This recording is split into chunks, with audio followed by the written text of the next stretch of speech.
I'm Tim, welcome to our channel, and thanks for logging on. Today we're discussing the Audemars Piguet Royal Oak Chronograph reference 26320ST. You can see and you can purchase this 41mm Audemars Piguet Royal Oak Chronograph on our website.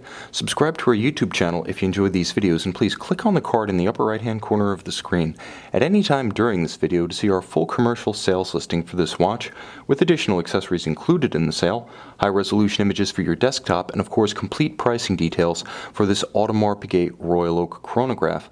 Now on my wrist, 6 1/3 inches, 16 centimeters in circumference, you can see that this is the 2012 to 2016 variant of the watch, completely redesigned in a larger size, 41mm, with a sturdier bracelet and a broader, more breathable dial, one might say, in 2012. For 2017, the appearance of the dial, especially the relative size of the sub-registers, has been changed. So let's look back at this previous generation watch and see if perhaps it doesn't hold the edge over its successor.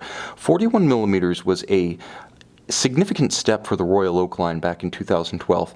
It bridged the gap between the Royal Oak offshores in the 42mm size and the traditional 39mm size of the Royal Oak Chronograph 15300 and 15202 models.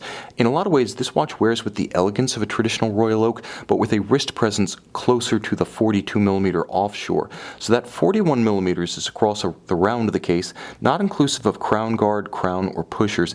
It's very slim. This is really where it sets itself apart from the offshores, whereas the slimmest offshores are about 14.5mm thick. This one is 11, and you can see a generously sloped and polished octagonal bezel means that a dress cuff or a formal sleeve slides up easily over it. From lug to lug, it's very close to the 42mm offshore, because that lug-to-lug measurement on the watch is 54mm, precisely what you'll get on a 42mm offshore.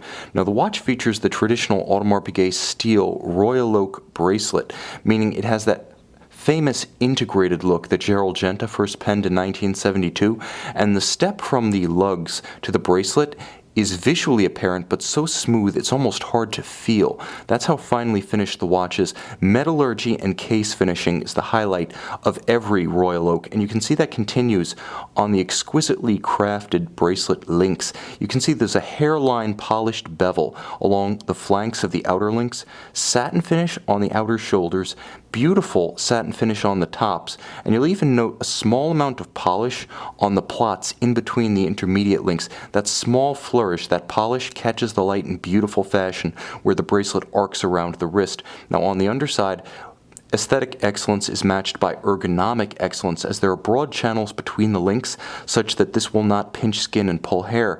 Altogether, it's far more robust than previous generations of standard Royal Oak bracelets, right down to the hefty, fully machined swing arms of the twin-trigger double deployant. The double deployant makes this more compatible with a smaller wrist, as you have two small closures rather than one big up and over that can pinch, and with twin-trigger release, it's not friction fit, it can't simply pop open.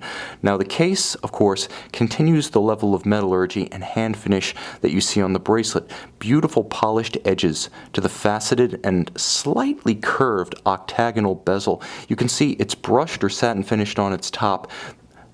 Hand finishing enables this hairline polished bevel along the flanks of the lugs and case top to taper beautifully as it approaches the flank of the bezel itself, and you can see that the bezel gasket between bezel and case, the rubber gasket, is ever so slightly expressed as an aesthetic element, just as it was with the original in 1972. Now you can see the recessed hexagonal white gold bezel bolts, just as we've seen since 72, a continuous element. They should always be slightly recessed. When they start to poke above the bezel plane, that's when you know that the bezel has been refinished. So this one is in exceptional condition with recessed bolts, giving way to a gorgeous and expanded galvanized blue tapisserie dial. Now, one of the best outcomes that followed the increase in the size of the chronograph in 2012 was the expansion of the dial so it could breathe a little more. It appears less crowded. The indices could be extended.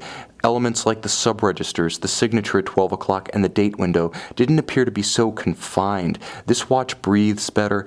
It's easier to read, and it gives you more of that gorgeous blue galvanized finish. Now, the blue dials traditionally in the Royal Oaks and Royal Oak chronographs tend to be reserved for marquee dealers and Audemars Piguet factory boutiques. The reason is that In terms of manufacturing difficulty, silver is the easiest, then black with a higher rejection rate than silver, then blue with the highest rejection rate of them all, which is why this is an exceptional combination of steel and blue. You can wear this with anything. Now the caliber inside is what Audemars Piguet calls the 2385. 2385 is essentially a modified Frederic Piguet 1185 vertical clutch column wheel automatic winding chronograph. Yes, it's a high horology movement. Yes, it's wonderfully thin, which explains the 11mm profile of the watch. It has a 3 Hz or 21,600 vibration per hour beat rate, and with a vertical clutch and a column wheel, it's crisp to operate thanks to the traditional column wheel architecture, and it always starts without a jump, stops without stagger, and resets precisely to the index at 12 thanks to the vertical clutch. Plus, if you just like to run your chronograph continuously, the vertical clutch means there's no additional wear and tear on the movement if you simply leave the chronograph actuated, and it's protected internally by 50-meter water resistance via screw-down pushers and crown. As ever, the watch is secured by a screwed-on steel caseback, blazoned with the name of the model line, and an iconic profile that cannot be mistaken for anything else. You can see and you can purchase this watch on our website.